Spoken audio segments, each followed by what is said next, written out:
So today, this is your good fortune, your good chance to come forward. We say to receive the going forth, papaja. And that means it's an occasion where you have that commitment, the determination to leave the household life, to come forward to offer yourself for Samanera ordination. Take on the 10 precepts of a Samanera, Buddhist Samanera, and the 75 Sekya rules also, determined to practice according to them.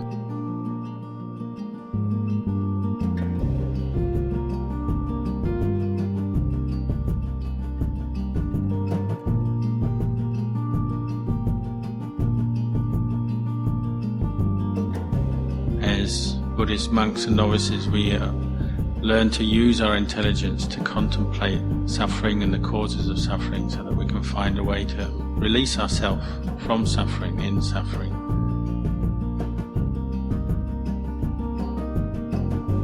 So, the very beginning of meditation since the time of the Buddha, for all Buddhist novice monks who come into the robes, the Buddha gave the basic 5 kammatthana or 5 meditation objects on learning to contemplate our bodies, to see them as impermanent and not self.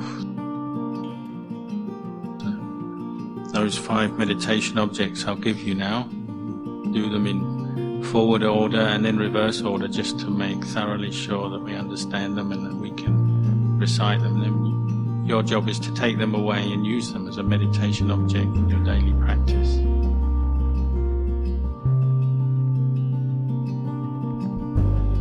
First of those is Kesa. You repeat. Kesa, Loma, Nakha, Danta, Tacho, Tacho, Danta, Nakha, Loma, Kesa.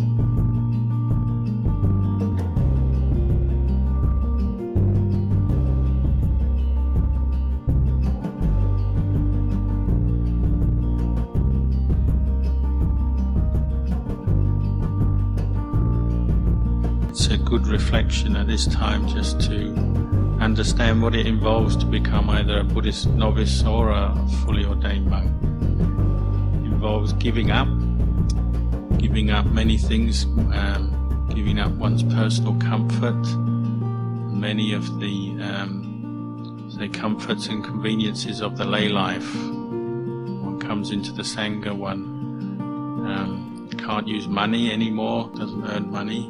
So we're completely dependent on the goodwill of the Buddhist community, people like yourselves, for our support. That's whether it's for shelter, for robes, for food, or for medicines when we're sick. The idea being that commitment draws out many good qualities for the practitioner. One has to set aside a lot of comforts, but at the same time one gains simplicity. One lives as a Buddhist monk in a very simple way, with few possessions and few duties in the world.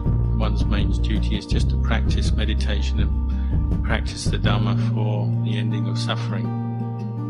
So it's a very suitable lifestyle for one who feels ready for that commitment, for the development of meditation. The simplicity, living in a quiet place like this is very suitable for that. But one also has to have endurance. One can't take these rules and the way of training on lightly or casually. One couldn't do it just as a kind of a hobby or in a half-hearted way. It wouldn't work. So one also has a responsibility when you take on the precepts of a Buddhist monk. You have to be willing to follow them, keep those rules properly. So that means one has to have that commitment.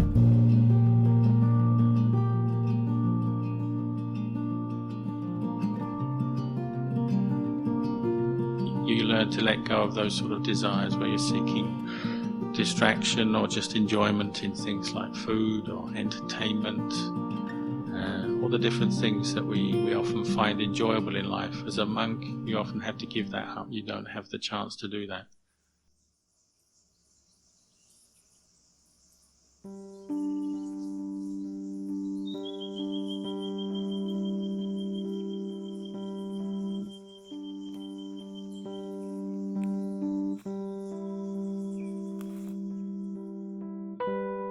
But you gain a higher enjoyment or a higher kind of happiness. You gain the happiness of renunciation and the peace that comes through meditation.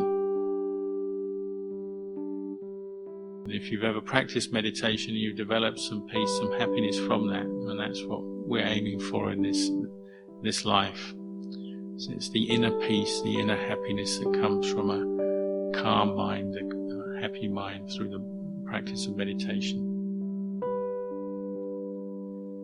As lay people, you might also consider that you can ordain, we say ordain your heart or ordain your mind, meaning even though you still have your duties as family people, you have work to do, and you might feel, oh, I'm never going to get the chance to become a monk or a nun, live in the temple. What you can do is take on practices for yourself in your own life and ordain your heart, meaning you learn to live in a very pure way, in a way where you're not harming other people, exploiting others. You're giving up, say, the tendency to harm others through body, speech, through our actions. And that's what these 5 precepts are. Really, the heart of the Buddhist monk's life is the 5 precepts. So when you take on the 5 precepts as a layperson, you can, if you're doing that sincerely, you can see that it's a way of training your heart, in no different from a Buddhist monk, even though you might still be at home with many duties, surrounded by other people, and you have to work and so on. You can still have that same commitment, but it's an internal thing. And that's something for you to contemplate.